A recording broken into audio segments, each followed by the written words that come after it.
is recognized. Thank you, Mr. Speaker.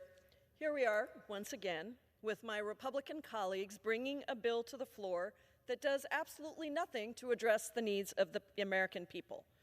My Republican colleagues made lots of campaign promises to lower costs for everyday Americans, but not a single bill so far has done anything like that. Instead, this week appears to be a week where they say they are protecting women, and yet their actions tell a different story. Today, we're discussing a bill that takes the Violence Against Women Act, a bill meant to protect victims of domestic violence, and weaponizes it against, you've got it, domestic violence victims. That is exactly why 200 local and national advocacy organizations for survivors of domestic violence from across the country with deep expertise in this area have come out so strongly to oppose this bill.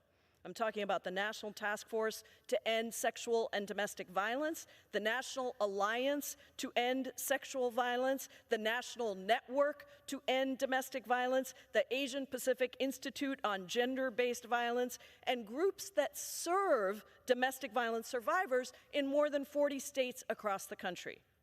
Now, I want to be very clear once again. In our current laws, those who are convicted or admit to domestic violence or crimes listed in this bill are already deportable and inadmissible to the country. There is actually no gap in the law that needs to be fixed.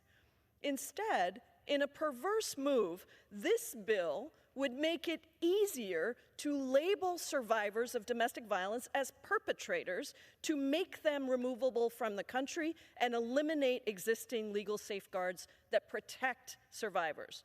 This is once again a bill that widens the highway to Donald Trump's mass deportation plans. I want to talk through an example. The police show up to a domestic violence call. The victim was attacked by her abuser, and she fought back in self-defense. Maybe the abuser has some scratches on his face. It is common practice for the police to arrest both parties in that situation when responding to a domestic violence incident. The police write a report describing how the victim hit her abuser in self-defense.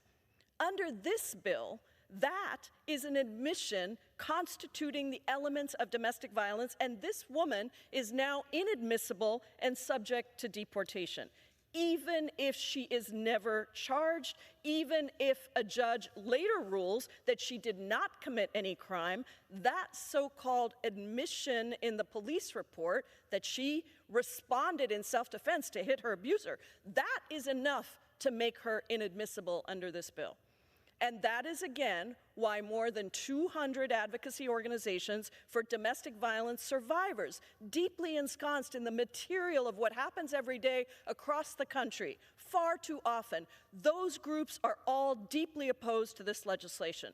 They know that this expansive bill that eliminates the existing safeguards for domestic violence survivors will harm those exact survivors and create a chilling effect for reporting future crimes, empowering abusers to go after immigrant women and children.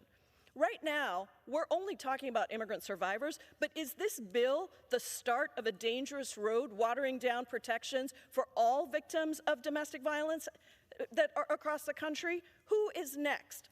The Violence Against Women Act is a landmark piece of legislation, a testament to a time when Democrats and Republicans could actually come together and legislate on issues of fundamental importance to this nation, despite our differences. The initial iteration of VAWA passed the House by voice vote. Can you imagine that? It passed by voice vote. It reshaped how we as a country talk about gender-based violence and how we treat survivors. The Violence Against Women Act recognized that we cannot be serious about eliminating violence against women if we are not equally serious about eradicating violence against everyone, regardless of immigration status. There are so many reasons why individuals in domestic violence situations are unjustly forced into the criminal legal system. We've seen the data.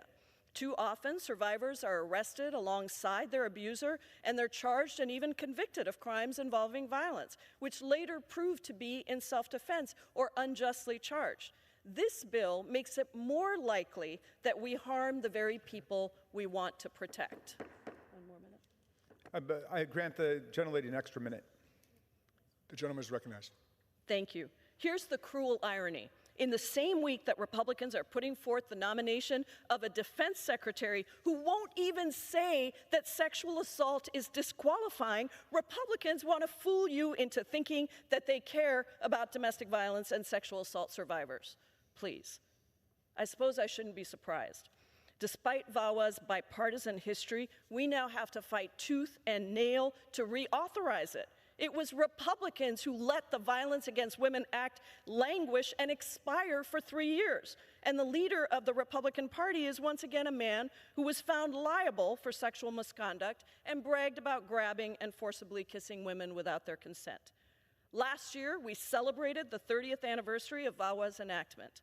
But today, we have to watch our colleagues across the aisle make another cheap attempt to divide us and play gotcha politics. We should be working together to eradicate domestic violence. I have a bill, the WISE Act, that would strengthen protections for survivors. I wish we could do that here, not this harmful, misleading bill. I urge my colleagues to oppose, and Mr. Speaker, I seek unanimous consent to enter into the record a letter from over 200 local and national domestic violence organizations who oppose this bill.